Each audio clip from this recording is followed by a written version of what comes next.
오늘은 사울의 소명에 대한 이야기 같이 좀 나누도록 하겠습니다. 우리 지난주에 나눴던 말씀 함께 좀 생각해 보시죠. 사울이 다메섹으로 가는 도상에서 빛으로 그를 찾아오시는 주님을 만나게 됐고요. 사울이 회심하게 됐다라고 하는 말씀을 우리가 함께 나눴습니다. 사울이 구원받을 만한 아무런 조건, 아무런 자격을 갖고 있지 않았지만 부활하신 주님께서 주권적으로 찾아오셔서 그의 인생을 변화시켜 주셨습니다. 그러니까 사울이 구원받은 것이 전적인 하나님의 은혜였다라고 하는 것을 우리가 알게 되는 것이죠. 자, 그런데 회심은요, 회심으로만 끝나지 않고 그 이후의 삶으로 이어지게 된다라고 하는 걸 우리가 알 수 있습니다. 우리가 흔히 구원에 있어서의 두 가지의 의미, 두 가지의 방향성이 있다라고 하는 이야기를 해요. 그러니까 하나는 무엇으로부터의 구원입니다. 여러분, 우리가 무엇으로부터 구원을 받았습니까? 죄와 사망으로부터, 어둠으로부터 우리가 구원을 받았습니다. 이게 구원의 의미이죠.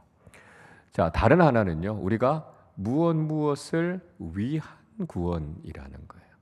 그러니까 우리가 하나님께서 우리를 구원해 주셔서 우리를 향해서 하나님께서 목적을 가지고 계신다라고 하는 것이죠. 그래서 하나님께서 우리를 구원해 주셔서 우리를 어떻게 사용하기 원하시는가라고 하는 것이죠. 그래서 주님께서 우리를 구원하셔서 우리를 통해서 무슨 일을 하기를 원하시는가, 거기에 관심을 가져야 된다는 거예요. 그게 무엇을 위한 구원이다라고 하는 것이죠. 즉, 이 구원이라고 하는 것은 회심과 함께 소명을 포함하고 있다. 소명으로 이어져야 된다라고 하는 것을 이야기하고 있는 것이죠. 베드로전서 2장 9절이요. 이 내용을 정확하게 우리에게 들려주고 있습니다. 이런 말씀이죠. 그러나 너희는 택하신 족속이요 왕 같은 제사장들이요 거룩한 나라요 그의 소유가 된 백성이니 이는 너희를 어두운 데서 불러내어 그의 기이한 빛에 들어가게 하신 이의 아름다운 덕을 선포하게 하려 하심이라 말씀합니다. 자, 베드로 사도는 그리스도인인 우리의 정체성이 무엇인가라고 하는 것을 네 가지로 설명해 주고 있죠. 우리가 어떻게 이런 정체성을 갖게 됐습니까? 하나님께서 우리를 어두운 데서부터 불러내셨다는 거예요. 그러니까 죄와 사망으로부터 우리가 구원을 받았어요. 그런데 거기에서 끝나는 게 아니죠. 우리를 무엇을 위해서 구원하셨습니까? 구원의 아름다운 덕을 선포하기 위해서 우리를 구원해 주셨다라고 하는 거예요.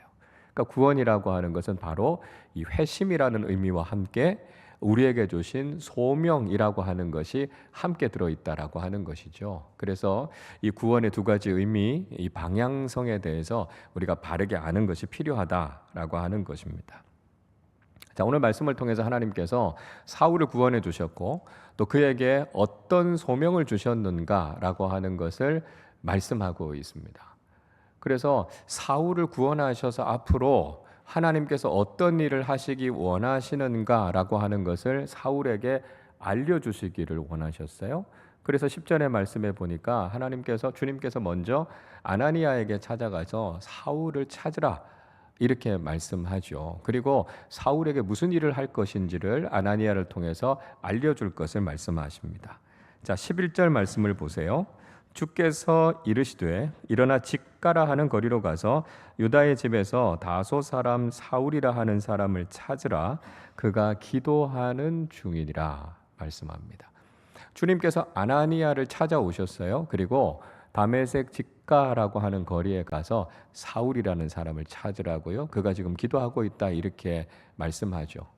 그래서 주님께서 사울을 부르셔서 앞으로 이렇게 사용할 것을 말씀해 주실 것이고 앞으로 이 아나니아가 안수를 하게 돼서 눈을 뜨게 되고 어떤 삶을 살아가게 될 것인가라고 하는 것을 사울이 이미 봤다라고 하는 이야기를 아나니아를 찾아가서 지금 말씀하시는 겁니다. 여러분, 이걸 통해서 우리가 알 수 있는 게 뭡니까? 하나님의 계시는요, 일방향적인 것이 아니라 쌍방향적이라는 것이에요. 그러니까 하나님께서 사울도 찾아가셨고 아나니아도 찾아가셔서 하나님께서 어떤 일을 하실 것인가라고 하는 걸 보여주신 거예요. 그러니까 하나님의 계시는 쌍방향적으로 모든 이들에게 감동을 주셔서 그 일을 하신다는 거예요. 제가 신학교에 있을 때 보니까 좀 못 말리는 분들이 계시더라고요. 어떤 분들인가 하면 이분들이 기도탑에 올라가 있어서 열심히 기도하시다가 하나님의 계시를 받으셨다는 거예요. 그래서 어떤 자매와 결혼하라고 하나님께서 계시를 주셨다는 거예요. 그래서 이분이 내려와서 그 자매를 찾아가서 이야기합니다. 하나님께서 당신과 내가 결혼하라고 계시를 주셨으니까 당신 나랑 결혼해야 됩니다. 이런 이야기를 하는 거예요. 여러분, 하나님 그렇게 일하시지 않는다는 거예요. 하나님께서는요, 그 계시를 그 사람에게만 주시는 게 아니라 다른 사람에게도 같이 감동을 주시는 거예요. 결혼의 문제에 있어서 두 사람 각자가 하나님께서 우리를 만나게 하시고 우리로 하여금 부부가 되게 하시는구나라고 하는 같은 마음, 같은 감동을 주셔서 하나님에 대해서 확인하게 하시는 거예요. 그러니까 계시는 일방향적으로 누구에게만 가고 누구는 안 가고 이게 아니다라고 하는 거예요. 하나님께서는 모든 사람에게 함께 감동하셔서 하나님의 뜻을 확인하게 하신다는 거예요. 여러분, 교회 사역도 마찬가지입니다. 어떤 분들이요, 하나님께서 나에게 이런 계시를 주셔서 우리 교회는 이런 사역을 해야 됩니다. 이렇게 아주 강력하게 말씀하시는 분들이 있어요. 주님의 일을 위해서요, 그런 열정을 가지는 거 참 귀한 겁니다. 그러나 하나님께서 그 사람에게 공동체를 통해서 이런 사역을 해야 된다는 감동을 주셨다면 그 사람에게만 감동을 주시는 게 아니라는 거예요. 하나님께서는 영적 지도자를 통해서 또 그 공동체에 함께 감동을 주셔서 기쁨으로 함께 그 일을 하게 하십니다. 내게만 주신 계시고요, 나만 알고 있다고요. 그래서 내가 그 일을 해야 된다, 이렇게 생각하다 보면 교회 안에서 문제가 생길 수 있어요. 하나님은 공동체 안에서 그렇게 일하시지 않으십니다. 그래서 하나님께서 그런 마음을 주셨으면 영적 지도자들과 함께, 공동체와 함께 그 하나님의 마음을 같이 나누셔야 돼요. 그리고 같이 기도하면서 정말 하나님께서 우리 교회에 이 일을 맡기셨구나, 하나님이 한 마음이 되게 하시고요, 감동하게 하신다는 거예요. 하나님의 계시는요, 이런 방법으로 우리 가운데 오게 된다라고 하는 것이죠. 그래서 우리가 하나님의 뜻을 위해서 함께 기도하고 하나님께서 함께 사람을 세우셔서 이 일들을 이루어 가시는 것들을 우린 정말 많이 보게 됩니다. 자, 아나니아가 주님의 말씀을 들었어요. 그리고 주님께서 사울을 찾아가라 이렇게 말씀하시죠. 근데 사실은 이 아나니아의 마음에는 꺼려지는 부분이 있었습니다. 그러니까 아나니아가 사울이 어떤 사람인가라고 하는 걸 모르는 게 아니잖아요. 그러니까 이 사울이라고 하는 사람은 그리스도인들에게 너무 유명한 사람이었어요. 솔직하게 이야기하면 굉장히 악명이 높은 사람이었지 않습니까? 13절 14절을 보십시오. 아나니아가 대답하되 주여, 이 사람에 대하여 내가 여러 사람에게 듣사온즉 그가 예루살렘에서 주의 성도에게 적지 않은 해를 끼쳤다 하더니 여기서도 주의 이름을 부르는 모든 사람을 결박한 권한을 대제사장들에게서 받았나이다, 이렇게 이야기합니다. 주님, 제가 사울에 대해서 들은 바가 있는데요, 이 사람이 예루살렘에 있는 그리스도인들만이 아니라 지금 다메섹에 있는 그리스도인들까지 핍박하기 위해서 오고 있다는 걸 제가 들었습니다. 사울이 어떤 사람인지 제가 알고 있습니다. 이런 이야기를 하는 거죠. 자, 그런 사울이 지금 다메섹으로 왔다고 하면 아나니아 입장에서는요, 피하든지 숨든지 하는 것이 상책입니다. 근데 지금 주님께서는 오히려 사울을 찾아가서 만나라고 말씀하시는 거예요. 이건 지금 주님께서 죽으러 가라 이야기하는 것이나 다름이 없다는 것이죠. 때로는 주님께서 말씀하시는 것이 우리가 생각하는 것과 또 우리가 판단하는 것과 전혀 다른 방향일 때가 있다는 거예요. 그래서 이게 잘 이해가 되지 않을 때도 있고 꺼려질 때도 있다는 것이죠. 여러분, 우리도 신앙생활하면서 이런 일들 경험하게 되죠. 우리가 생각하는 것과 주님의 뜻이 다를 때를 경험하게 됩니다. 큐티를 할 때도 그렇고요. 또 신앙생활을 하면서도 이게 이렇게 부딪혀 올 때가 있습니다. 내가 원하는 것이 있고요, 그렇게 되지 말았으면 좋겠다라고 하는 게 있어요. 내가 하고 싶은 게 있고 내가 하고 싶지 않은 게 있습니다. 사람들로부터 듣는 이야기가 있고요, 하나님의 말씀을 들을 때가 있어요. 여러분, 이 두 사이에서 우리가 무엇을 선택하면서 가고 있습니까? 우리가 이 둘 사이에서 때로는 충돌을 일으키기 때문에 하나님의 뜻이 무엇인가? 하나님의 말씀이 무엇인가에 우리가 늘 집중하잖아요. 근데 문제는 뭐냐 하면 이 둘 사이에 괴리가 있을 때가 많다는 거예요. 이 둘 사이가 서로 부딪히게 될 때가 많다라고 하는 것이죠. 그래서 이런 상황 속에서 우리가 믿음의 사람들이라면 어떻게 하셔야 됩니까? 내 생각을 내려놓고 주님의 뜻을 선택하는 것, 이게 믿음의 사람들이 해야 될 일이라는 것이죠. 근데 문제는요, 이게 우리의 마음을 너무 힘들게 할 때가 있다는 거예요. 우리의 마음을 불편하게 할 때가 있고요, 우리에게 손해가 될 경우들이 많다는 거죠. 자, 그런 상황 속에서도 우리가 내 생각을 내려놓고 주님의 뜻을 선택하고 순종할 수 있는 것, 이게 우리에게 필요하다라고 하는 것이죠. 자, 아나니아는요, 주님의 말씀을 듣고 주님의 뜻에 순종합니다. 그러니까 여전히 자신에게 인간적으로 생각해 볼 때는 꺼려지는 마음들이 있었지만, 그러나 주님의 말씀을 듣고 순종합니다. 왜냐하면 주님께서 사울을 부르셔서 그를 통해서 하고자 하는 일이 있다고 말씀해 주셨기 때문이에요. 그게 바로 소명이죠. 그러니까 하나님께서는 사울을 향한 계획을 가지고 계셨다는 거예요. 원래 복음에 대해서 대적자였던 사람, 복음의 가장 반대편에 서 있었던 사람이지만 주님께서 그를 부르셔서 이제는 복음을 위해서 충성하는 사람이 되게 하시겠다, 하나님 나라를 위해서 정말 요긴한 일꾼으로 쓰시겠다라고 하는 하나님의 계획이 있었다는 거예요. 이게 소명이죠. 그러니까 소명이라고 하는 게 얼마나 놀랍습니까? 그러니까 사울을 완전히 변화시키셔서 복음에 대해서 가장 반대했던 사람을 복음을 위해서 가장 충성스러운 일꾼으로 바꾸시겠다라고 하는 하나님의 놀라운 계획, 이게 바로 소명이었다는 거예요. 그래서 오스 기니스라고 하는 아주 유명한 기독교 변증가가 있는데요, 이분이 소명이라고 하는 책을 쓰셨어요. 이 소명이라는 책에서 소명에 대해서 이렇게 정의합니다. 소명이란 하나님이 우리를 그분께로 부르셨기에 우리의 존재 전체, 우리의 행위 전체, 그리고 우리의 소유 전체가 특별한 헌신과 역동성으로 그분의 소환에 응답하여 그분을 섬기는데 투자된다는 진리이다, 이렇게 설명합니다. 자, 그러니까 소명이라고 하는 것은요, 하나님께서 나를 부르셨다라고 하는 것을 깨닫고 자신이 가지고 있는 모든 것을 주님을 섬기는 일을 위해서 다 투자하는 것을 이야기한다는 거예요. 그러니까 소명을 깨달은 사람은 하나님께서 나를 불러주신 그 뜻을 위해서 우리 자신을 온전히 드리게 된다는 것을 이야기합니다. 주님께서 사울에게 그런 소명을 주셨다라고 하는 것은 이제 사울의 전 존재를 바꾸셔서 오직 주님의 복음을 위해서 그렇게 사용하시겠다라고 하는 거예요. 그래서 주님께서는 이렇게 회심한 사람들에게 소명을 주셔서 그의 인생을 완전히 바꾸시고 주님을 위해서 헌신하는 일꾼으로 새롭게 하시겠다라고 하는 것을 말씀하고 있습니다. 자, 이게 소명이에요. 자, 여러분, 그러면 소명의 특징은 뭘까요? 우리 몇 가지로 오늘 본문을 통해서 좀 살펴볼 텐데요. 먼저 소명은 하나님께서 주시는 것입니다. 그러니까 하나님께서 사울을 향해서 어떻게 쓰시겠다라고 하는 놀라운 계획을 가지고 계셨던 것이죠. 그러니까 소명은 하나님으로부터 오는 것이고요. 그래서 하나님께서 주시는 소명을 발견하는 게 중요합니다.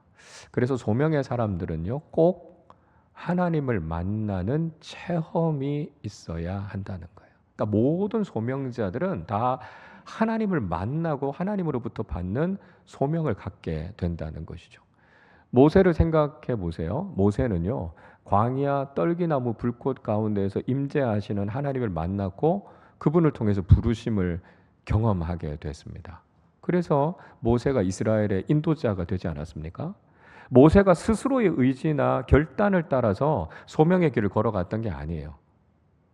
모세가 스스로 결단해서 자신의 힘으로, 자신이 가지고 있는 능력과 조건으로 지도자가 되려고 했을 때는 오히려 살인자가 됐고요, 도망자가 되고 말았습니다.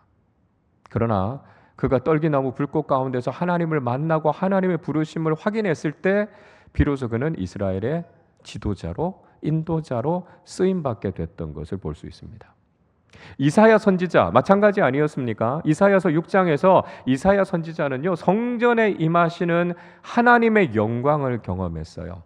천사들의 찬송을 들었고요, 하나님의 영광스러움을 경험했습니다. 그러면서 자신이 죄인이라고 하는 실존을 깨닫게 됐죠. 아, 내가 죽을 수밖에 없는 죄인이구나라고 하는 걸 깨닫습니다. 그때 천사가 그의 죄를 다 사해 주시고 하나님께서 그를 남유다 백성들에게로 보내셔서 남유다 백성들을 회개하고 하나님께로 돌이키게 하는 소명을 주신 거죠. 그래서 이사야 선지자가 하나님 만나는 체험을 통해서 소명자로서 삶을 살아갔던 걸 볼 수 있습니다.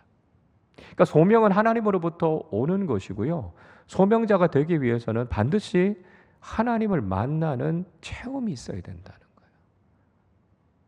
사울이 다메섹 도상에서 부활하신 주님을 만난 것처럼 우리도 우리의 삶 속에서 인격적으로 주님을 만나는 경험이 있어야 우리가 소명자로서의 삶을 살아갈 수 있게 된다는 것이죠. 앞에서 제가 말씀드렸던 오스기니스라고 하는 분이 또 하나 중요한 이야기를 해요. 이런 이야기입니다. 부르는 자가 없으면 부르심도 없다. 그런 이야기를 해요. 콜러가 없으면 콜링도 없다는 거예요.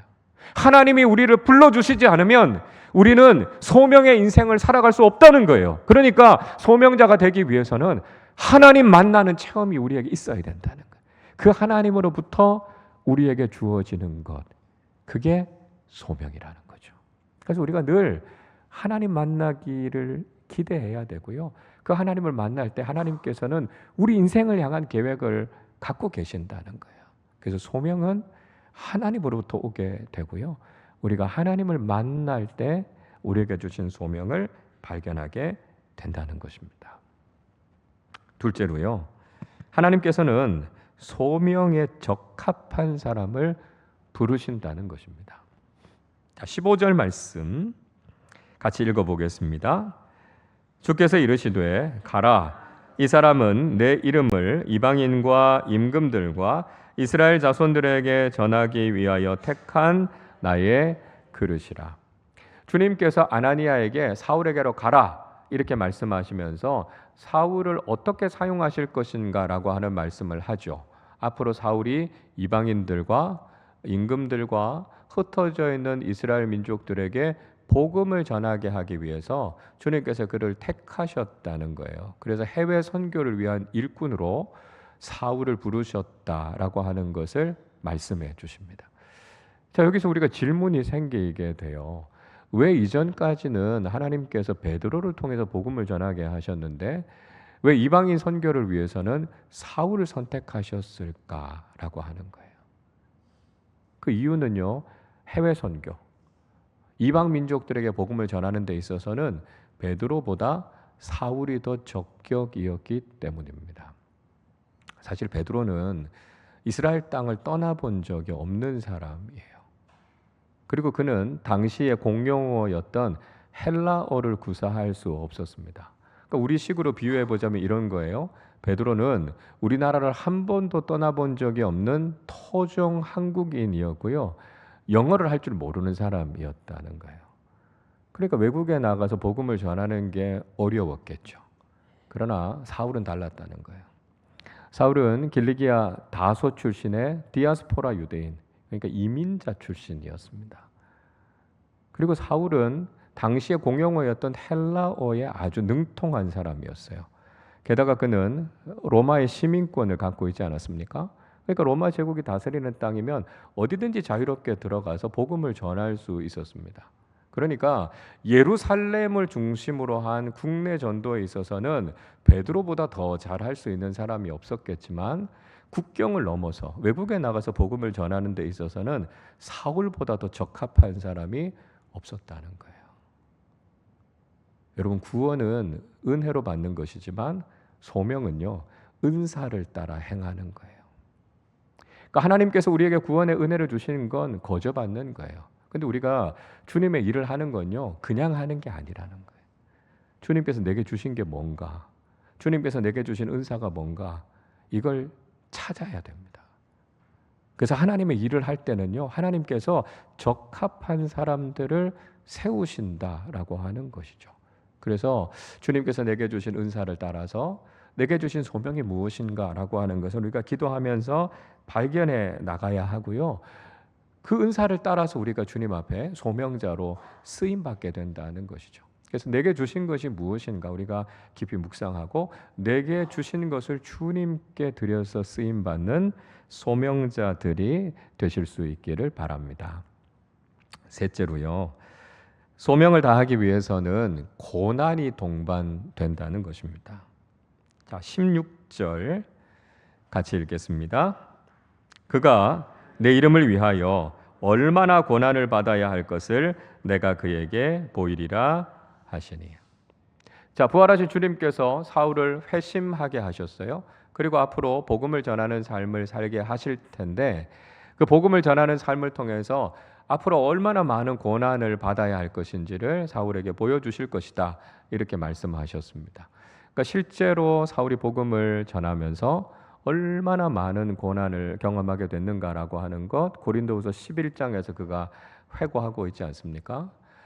바울이 복음을 전하다가 40에 감한 하나 감한 매를 5번 맞았다. 이렇게 이야기합니다. 그러니까 당시에 태형은요 40대까지만 때릴 수 있었어요. 왜냐하면 더 때리면 사람이 죽으니까요. 근데 그걸 5번이나 사도 바울이 받았다는 거예요. 그러니까 복음을 전하다가 죽도록 매를 맞았다는 거잖아요. 사울이 복음을 전하면서 배가 파산해서 물에 빠져서 죽을 뻔하기도 하고요. 강도를 만나서 돈을 잃고 목숨의 위험을 경험하기도 했습니다.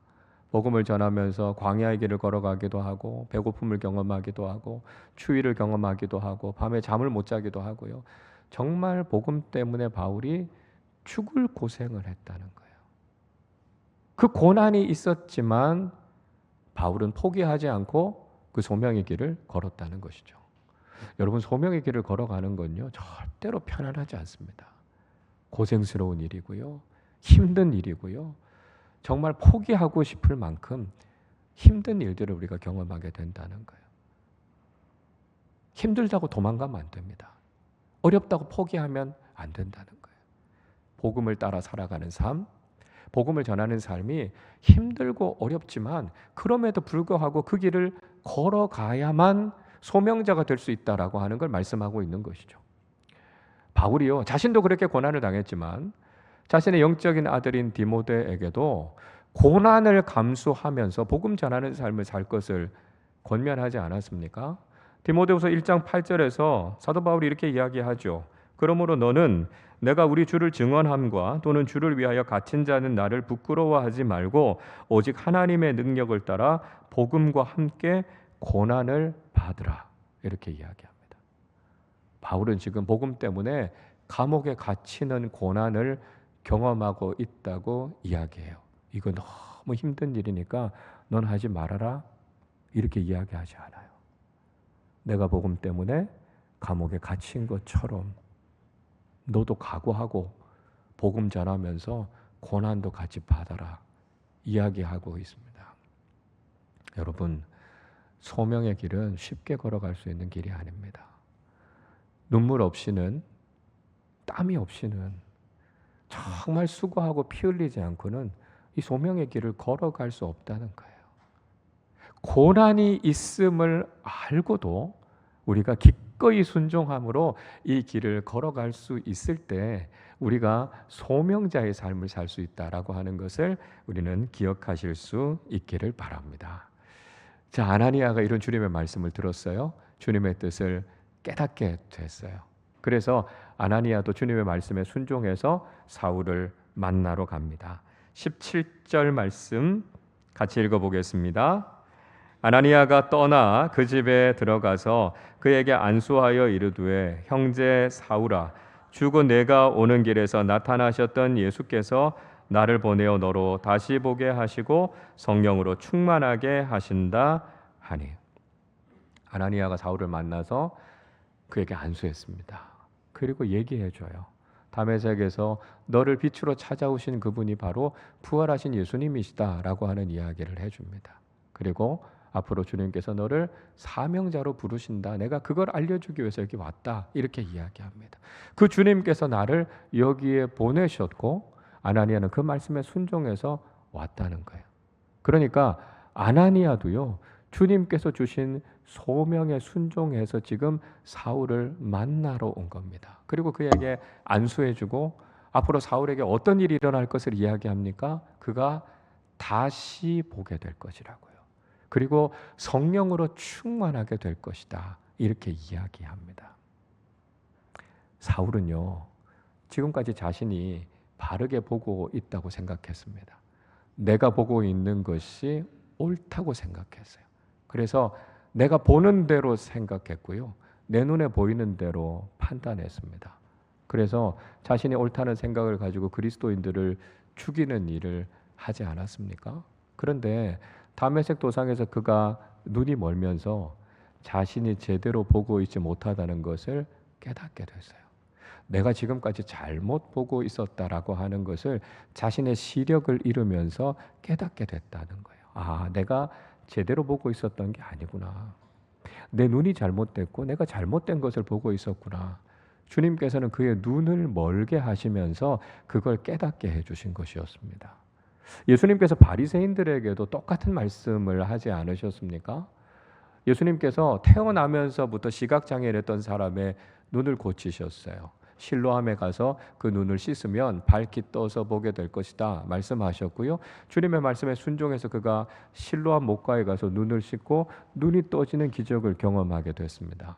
그런데 문제는 예수님께서 이 맹인을 고친 날이 안식일이었다는 거죠. 그래서 바리새인들이 안식일에 하지 못할 일을 했다고 해서 예수님을 비난하지 않았습니까?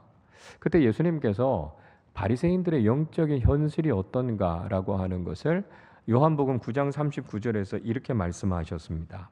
예수께서 이르시되 내가 심판하러 이 세상에 왔으니 보지 못하는 자들은 보게 하고 보는 자들은 맹인이 되게 하려 함이라 말씀합니다. 그러니까 예수님께서 왜 이 땅에 오셨는가 하면 보지 못하는 사람들에게는 볼 수 있는 은혜를 주시고요. 내가 본다 이렇게 이야기하는 사람들에게는 아니 당신들이 제대로 보지 못한다라고 하는 것을 깨닫게 하기 위해서 이 땅에 오셨다고 말씀합니다. 이 이야기를 들으니까 바리새인들이 발끈했죠. 아니 그러면 우리가 맹인이라는 이야기냐? 이렇게 예수님께 대들었습니다. 그때 예수님께서 이어지는 41절에서 이렇게 말씀하십니다. 예수께서 이르시되 너희가 맹인이 되었더라면 죄가 없으려니와 본다고 하니 너희 죄가 그대로 있느니라 말씀합니다. 내가 부족하다고요? 내가 죄인이라고요? 내가 못 본다고 고백한 사람들은 주님의 은혜로 다시 보게 되는 놀라운 축복을 경험하게 된다는 거예요. 그러나 나는 문제 없다고요. 나는 잘 보고 있다라고 이야기하는 사람들은 정말 그들의 눈이 가리어져 있었다라고 하는 것을 주님께서 깨닫게 하신다는 거예요. 내가 보고 싶은 대로 보고 내가 하고 싶은 대로 했던 바리새인들이야말로 하나님께서 보시기에 죄인일 수밖에 없었다라고 하는 것을 예수님께서 깨닫게 해주신 것이죠. 여러분 어떻습니까? 우리는 모든 것을 바르게 보고 있습니까? 우리는 바른 것을 보고 바르게 판단하고 올바른 길을 걸어가고 있습니까? 우리가 가진 눈은요, 착시라고 하는 것을 경험하게 됩니다.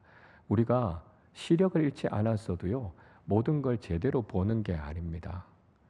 우리의 눈은 굉장히 큰 것이나 굉장히 작은 것은 볼 수 없어요.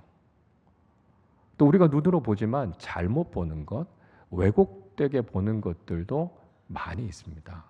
우리가 육신적인 시력이 있다고 해도요, 우리의 눈이 완전하지 않다는 거예요. 우리가 잘못 보는 것들이 많다는 거예요. 여러분, 우리가 세상적인 것도 바르게 보지 못하고 제대로 보지 못한다면 우리가 영적인 진리를 바르게 보고 바르게 판단하고 있다, 그렇게 장담하실 수 있으십니까? 우리가 정말 영적인 눈이 떠진 사람들입니까? 우리가 믿음의 눈이 열려져서 지금도 하나님께서 우리 가운데 하고 계시는 일들을 바르게 보고 바르게 판단하고 있습니까? 우리는 영적인 눈이 가려져서요, 하나님께서 우리에게 임하셔서 하고 계시는 일들을 잘 분별하지 못할 때가 많습니다. 하나님께서 우리 공동체를 통해서 어떤 일들을 하시고자 하는데요, 그걸 내 생각대로 함부로 판단해요. 그래서 하나님의 일을 오히려 가로막고 방해하는 일들을 하는 분들이 있어요. 자기의 열심과 자기의 열정으로 무슨 일들을 하려고 하지만 그것이 하나님의 뜻에 반하는 경우가 많고요, 공동체와 다른 사람들에게 상처를 주는 경우들이 많다는 거예요. 우리가 정말 영적인 눈이 떠져서 하나님께서 하시는 일들을 바르게 보고 그 일에 순종하고 있는가, 우리 자신의 모습을 다시 한번 돌아봐야 된다는 거예요. 사울은 열정을 가지고 하나님을 위해서 일한다고 생각했습니다. 그러나 그 일이 결국은 주님을 핍박하는 일이었고요, 믿음의 사람들을 죽이는 일이었다라고 하는 거예요. 우리는 정말 올바른 시각을 가지고 하나님께서 하시는 일들을 바르게 보고 있는가, 우리 자신을 돌아보아야 하고요, 우리 자신의 부족함과 연약함을 하나님 앞에 고백할 수 있어야 한다는 거예요. 사울은 자신의 인생의 문제가 무엇이었는가라고 하는 것을 비로소 깨닫게 됐습니다. 우리 18절과 19절 상반절 말씀을 같이 읽겠습니다. 즉시 사울의 눈에서 비늘 같은 것이 벗어져 다시 보게 된지라. 일어나 세례를 받고 음식을 먹음에 강건하여 지니라. 사울은 자신이 왜 지금까지 제대로 보지 못했는가라고 하는 것을 깨닫게 됐어요. 자신의 눈에 비늘 같은 것이 씌어져 있어서 자신이 제대로 보지 못했다라고 하는 것을 알게 됐습니다. 마치 우리가 백내장이 있으면 수정체에 막 같은 것들이 껴서 흐리게 보이고 잘 안 보이잖아요. 우리가 색안경 같은 것들을 끼고 있으면 색깔을 왜곡되게 볼 수밖에 없습니다. 사울은요, 지금까지 자신이 보고 있는 것이 옳다고 생각했고요, 자신이 하는 일이 하나님을 위한 일이라고 생각했습니다. 그리고 그리스도인들이 잘못됐다고요, 그들에게 문제가 있다고 생각했어요. 그러나 다메섹 사건을 경험하고 자신의 눈에 비늘이 벗어지는 경험을 하면서 지금까지 내가 잘못 보고 있었구나, 내 눈에 문제가 있었구나, 나의 삶에 뭔가 잘못된 것이 있었구나라고 하는 것을 깨닫게 됐다는 거예요. 그 비늘이 벗어지고 난 이후에야 비로소 다시 보게 됐고 바르게 보게 됐고 하나님의 뜻이 무엇인가라고 하는 것을 알게 됐다는 거예요. 그래서 우리의 눈을 가리고 있는 죄악의 비늘, 교만의 비늘, 무지의 비늘, 이기심의 비늘, 질투의 비늘, 죄악의 비늘들이 벗겨지게 될 때 우리는 비로소 바르게 볼 수 있고 올바른 것을 깨달아 알게 되고 주님께서 우리에게 주신 길을 바르게 걸어갈 수 있다는 것이죠. 그러니까 비늘 벗은 사람으로서의 변화를 경험하게 될 때 비로소 소명의 길을 바르게 걸어갈 수 있게 된다는 것입니다. 여러분, 소명자는 어떤 사람이어야 합니까? 사울이 경험한 것처럼 자신의 눈에 덮여져 있는 비늘이 벗겨지고 모든 것을 믿음의 눈으로 바르게 볼 수 있는 사람이 되어야만 소명자의 길을 걸어갈 수 있다는 것이죠. 내가 옳다고 생각하고 내 기준으로 판단하고 그것을 가지고 다른 사람과 공동체를 함부로 정죄하는 모습으로 우리가 살아가서는 소명자의 모습으로 살아갈 수 없다는 거예요. 여전히 나의 부족함과 연약함을 고백할 수 있어야 합니다. 내 눈에 죄악의 비늘이 가리어져 있고요, 고집의 비늘이 가리어져 있고요, 우리의 허물과 우리의 연약함의 비늘이 가리어져 있음을 고백하는 사람들이 되어야 합니다. 주님을 만나는 영적인 체험을 통해서 우리의 눈에서 이 비늘이 벗어지게 될 때 비로소 우리는 올바른 것을 보게 되고 주님의 뜻이 무엇인가라고 하는 것을 분별할 수 있게 된다는 것이죠.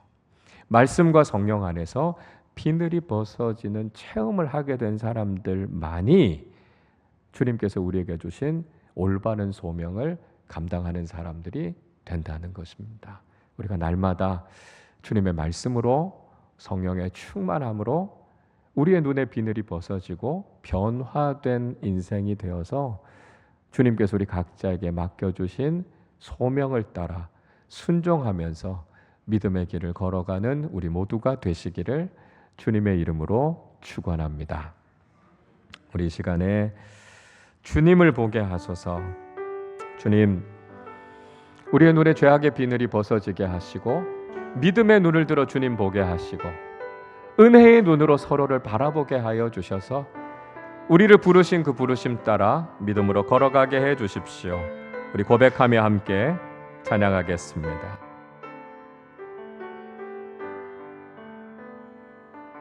나의 주님께, 나의 주님께 찬양 드리며 그 크신 사랑 주 임재 감사해. 어둠 속에 찾아오셔서 주님의 영광 보게 하시네. 의심하는 나를 손 내밀어 잡아주시네. 두려운 맘 내려놓고 주 바라봅니다. 주님을 보게 하소서. 주님을 보게 하소서. 나를 붙드소서. 내 뜻과 내 생각 내려놓고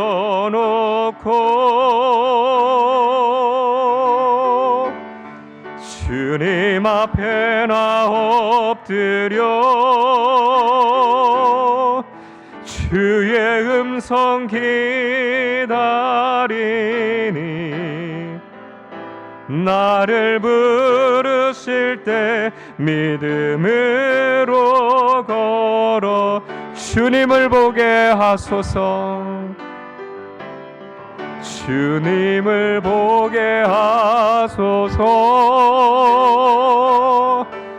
나를 붙드소서.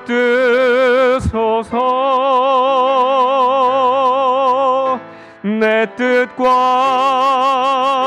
내 생각 내려놓고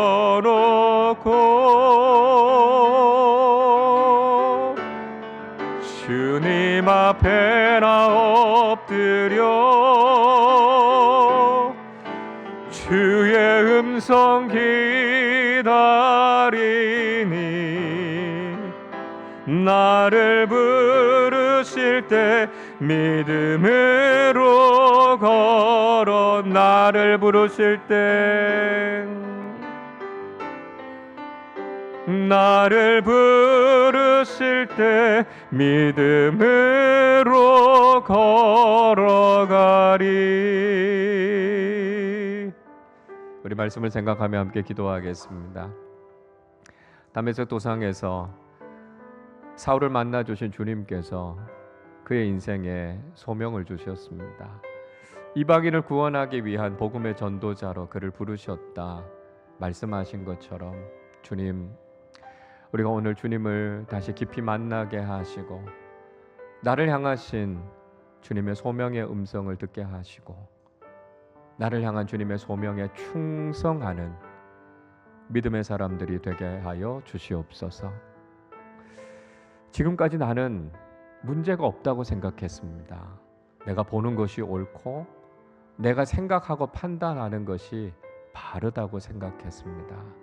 그러나 지금도 내 눈에 비늘이 씌어져 있어서 나는 바르게 볼 수 없는 사람이었고 주님의 뜻을 깨닫지 못한 사람이었음을 회개하고 고백하실 수 있기를 바랍니다.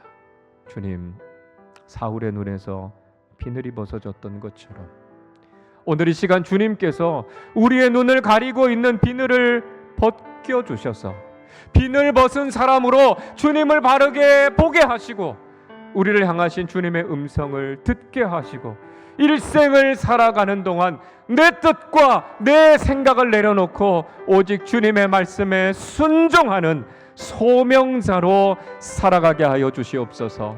말씀을 생각하며 함께 합심으로 기도하겠습니다. 하나님 아버지 감사합니다.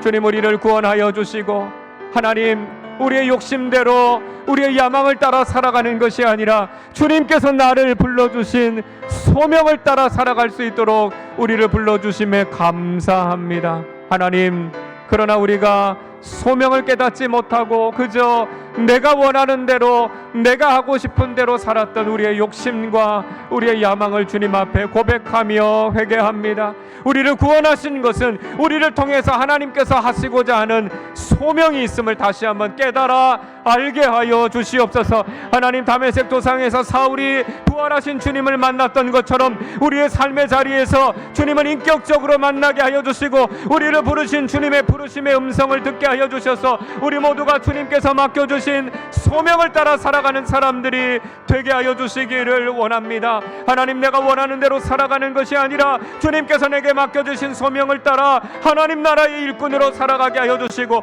그 소명의 길을 걸어가는 것이 때로는 힘들고 어렵다 할지라도 순종하며 그 길을 선택하며 걸어가는 충성스러운 주님의 일꾼들이 되게 하여 주셔서 주님의 소명에 온전히 헌신하는 믿음의 사람들 되게 하여 주시기를 원합니다. 하나님 아버지 우리 눈에 죄악의 비늘이 씌어져 있었고 우리 눈에 교만의 비늘이 씌어져 있었고 우리 눈에 이기심의 비늘이 무지의 비늘이 아버지 하나님 우리 눈에 죄악의 비늘이 씌어져 있었음을 주님 앞에 고백하게 하여 주시고 주님께서 우리의 눈을 씻으시고 우리의 눈을 다시 뜨게 하여 주셔서 믿음의 눈을 들어 주님을 보게 하여 주시고 은혜의 눈으로 서로를 바라보며 사랑하며 살아갈 수 있도록 주님 함께 하여 주옵소서. 사울처럼 비늘 벗은 사람이 되어 이제는 주님을 보게 하여 주시고 주님께서 우리에게 주신 사명이 무엇인지를 깨달아 알게 하여 주셔서 이제는 오직 주님께서 맡겨주신 그 믿음의 길 순종의 길을 걸어가는 사람들이 되게 하여 주시기를 원합니다. 우리의 삶을 통해 주님 이루고자 원하시는 하나님의 소명을 붙잡고